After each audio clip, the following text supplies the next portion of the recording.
आपल्या देशाचे गृहमंत्री आणि आपल्या सर्वांचे लाडके नेते आदरणीय राजनाथ सिंहजी, देशामध्ये विकासाची गंगा आणणारे आपले सर्वांचे लाडके आदरणीय नितीनजी गडकरी, श्री हंसराज अहिरजी, व्ही सतीशजी, चंद्रशेखर बावनकुळेजी, राजकुमार बडोलेजी, भारतीय जनता पार्टी अनुसूचित जाती मोर्चाचे अध्यक्ष खासदार विनोद सोनकरजी, माननीय श्री दुष्यंत गौतमजी, रणजित पाटीलजी, दिलीप कांबळेजी, भाई गिरकरजी, नंदाताई जिचकार, कृष्णाजी खोपरे, सुधाकरराव देशमुख, सुभाष पारधी, सुधाकरराव कोहळे, विकास कुंभारे, नानाजी श्यामकुळे, समीर मेघे, सुधीर पारवे, मल्लिकार्जुन रेड्डी, अशोक मेंढेजी, मंचावर उपस्थित भारतीय जनता पक्षाचे सर्व पदाधिकारी आणि या ठिकाणी उपस्थित सर्व भगिनी आणि बंधूंनो, 2 दिवस नागपूरमध्ये भारतीय जनता पार्टी अनुसूचित जाती मोर्चाची कार्यकारिणीची मोठी बैठक झाली आणि आज त्याचं समापन करण्याकरता आदरणीय राजनाथ सिंहजी आमच्यामध्ये आलेले आहेत. आपल्या सगळ्यांच्या वतीनं मी आदरणीय राजनाथ सिंहजी यांचं अतिशय मनपूर्वक स्वागत करतो आणि त्यांचे आभार मानतो की ते आज या ठिकाणी आपल्यामध्ये आले. खरं तर ही भूमी खऱ्या अर्थानं डॉक्टर बाबासाहेब आंबेडकरांची कर्मभूमी आहे. ज्या दीक्षाभूमीवर डॉक्टर बाबासाहेब आंबेडकरांनी या ठिकाणी मोठ्या प्रमाणात दीक्षा दिली, एक संदेश दिला, ती ही भूमी आहे. आणि हा महाराष्ट्र खऱ्या अर्थानं समतेचा प्रतीक असलेला महाराष्ट्र आहे की ज्या महाराष्ट्रामध्ये शाहू फुले आंबेडकरांची एक मोठी परंपरा आहे. ज्या महाराष्ट्रानं महर्षी वाल्मिकी असतील, महर्षी सुदर्शन असतील, संत रविदास महाराज असतील, तिथपासनं तर लोकशाहीर अण्णाभाऊ साठे, लवजी वक्तात साळवे या प्रत्येक महापुरुषाच्या विचारावर चालण्याचा सातत्याने प्रयत्न केला, तो हा महाराष्ट्र आहे. आणि या महाराष्ट्रामध्ये अनुसूचित जाती मोर्चाच्या भारतीय जनता पक्षाच्या सगळ्या प्रतिनिधींचं या ठिकाणी स्वागत करताना मला अत्यंत आनंद होतोय. खऱ्या अर्थानं आपण जर बघितलं तर गेले 5 वर्ष केंद्रातलं मोदीजींचं सरकार आणि राज्यातलं भारतीय जनता पक्षाचं सरकार, हे जर कोणाचं सरकार असेल, हे गरिबांचं सरकार आहे, वंचितांचं सरकार आहे. हे समाजामध्ये जो जो वंचित आहे त्या प्रत्येक वंचिताकरता काम करणारं हे सरकार आहे. या सरकारचा अजेंडा हा गरीब विकासाचा अजेंडा आहे. माननीय मोदीजींनी दिलेला एक एक कार्यक्रम हा गरीबाला गरिबीतनं बाहेर काढणारा कार्यक्रम आहे.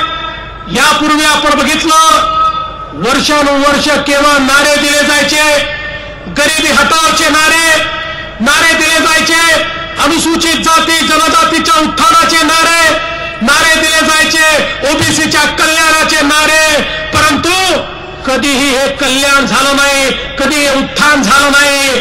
55-60 वर्ष ज्या काँग्रेस पक्षाने या ठिकाणी राज्य केलं, त्यांनी केवळ वोट बँकेची राजनीती केली आणि जे वोट बँकेचं राजकारण होतं त्यांच्याकरता अनुसूचित जाती असेल, अनुसूचित जनजाती असेल, ही केवळ एक वोट बँक होती.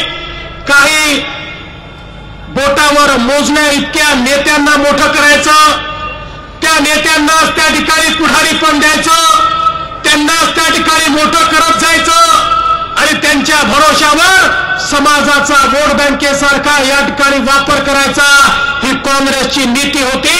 आणि त्यामुळे नेते मोठे झाले असतील पण समाज मागे राहिला.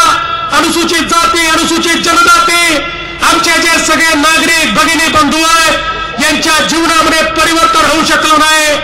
पण मला या ठिकाणी सांगितलं पाहिजे, अटलजींचं सरकार असेल किंवा मोदीजींचं सरकार असेल, या सरकारनं खऱ्या अर्थानं गरीब कल्याणाचा अजेंडा या ठिकाणी राबवला.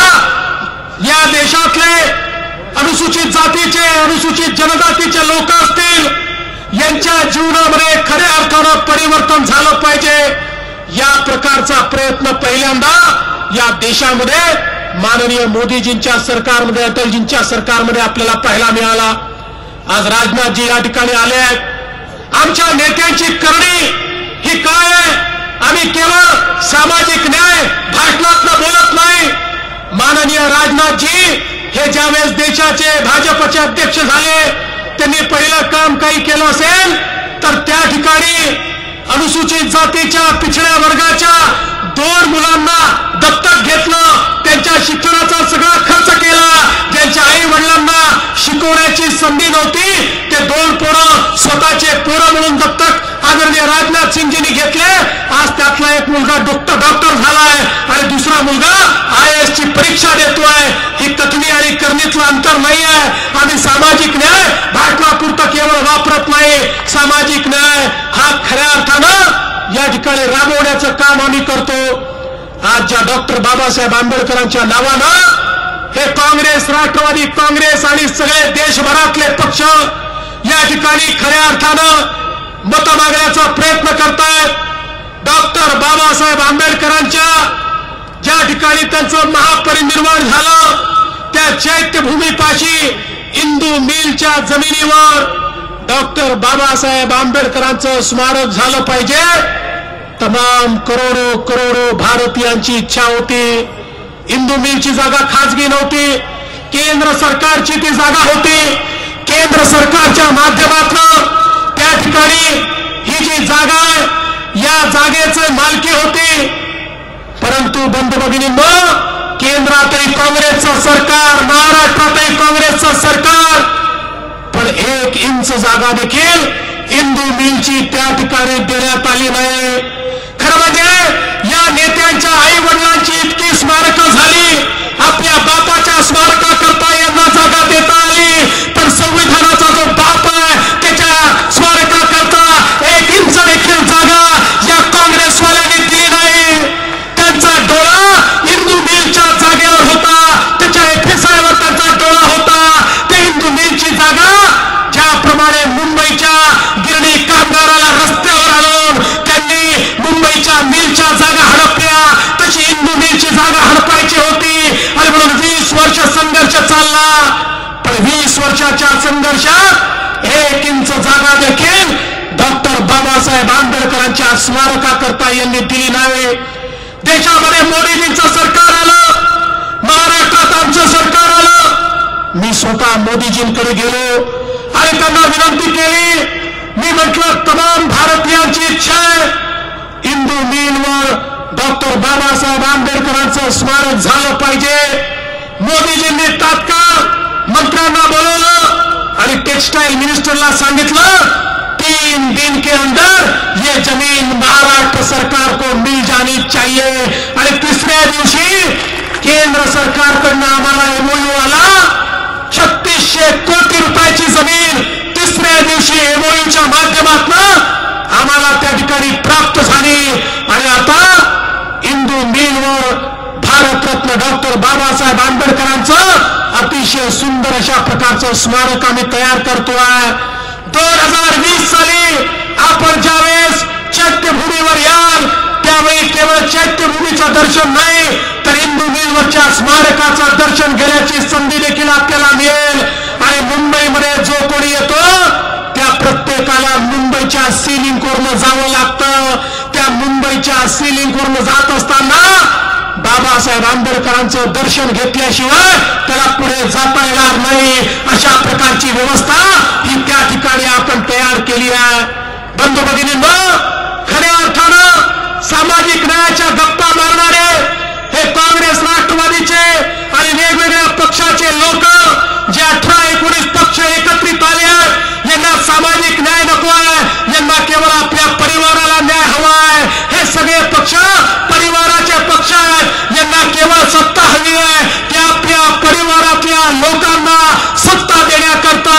पण या देशामध्ये एक असा पंतप्रधान आहे ज्याला घर नाही, परिवार नाही, संसार नाही, जो केवळ आपल्या जीवनाचा क्षण आणि क्षण आणि रक्ताचा कण आणि कण या देशाकरता झिजवतो. गरिबी काय असते ज्याने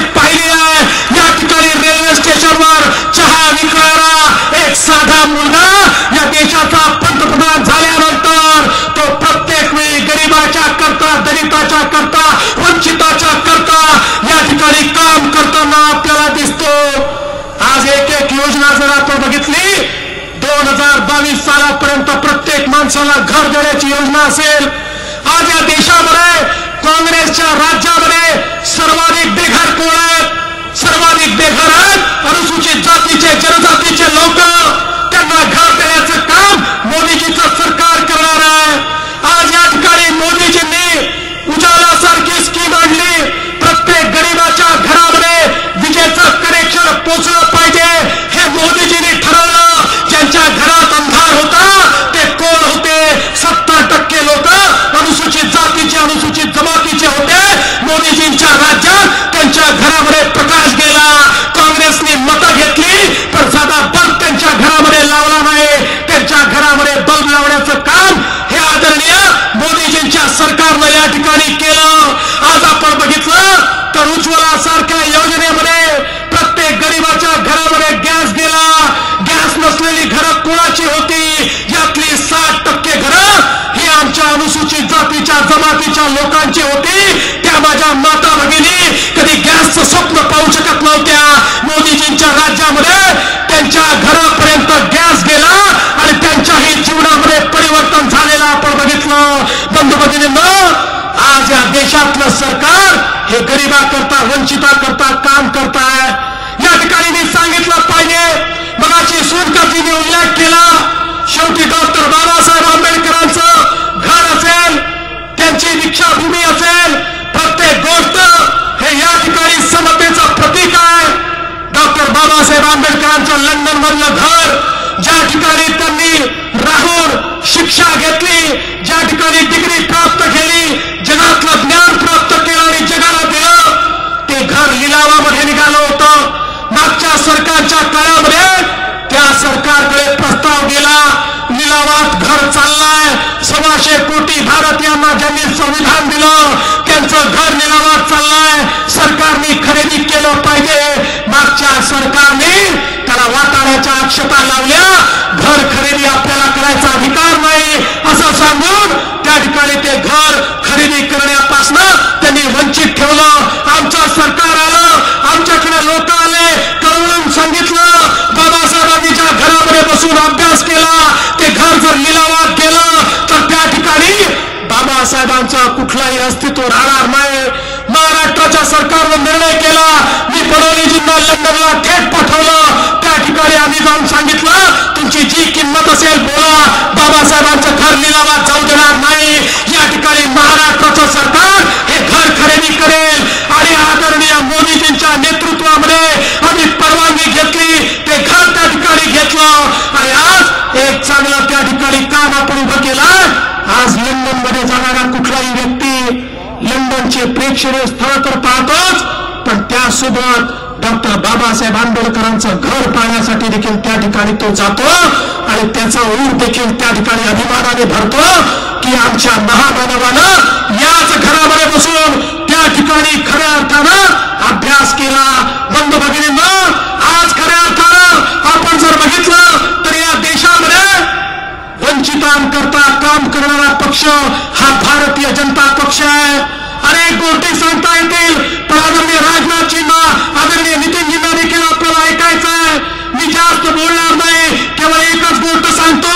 सामाजिक न्यायाच्या मार्गावर निघालो असताना, या ठिकाणी वंचितांकरता काम करत असताना, शिक्षण असेल, रोजगार असेल, या प्रत्येक गोष्टीची व्यवस्था महाराष्ट्राचं सरकार आणि देशाचं सरकार हे केल्याशिवाय राहणार नाही. आणि खऱ्या अर्थानं जो समतेचा मार्ग डॉक्टर बाबासाहेब आंबेडकरांनी संविधानात दाखवला, त्या समतेचं राज्य भारतीय जनता पार्टी स्थापित केल्याशिवाय राहणार नाही. एवढंच बोलतो आणि माझं बोलणं संपवतो. जय हिंद, जय भीम, जय भारत. हजारों साल से नरगिस अपने बेनुरी पे रोती है. हजारों साल से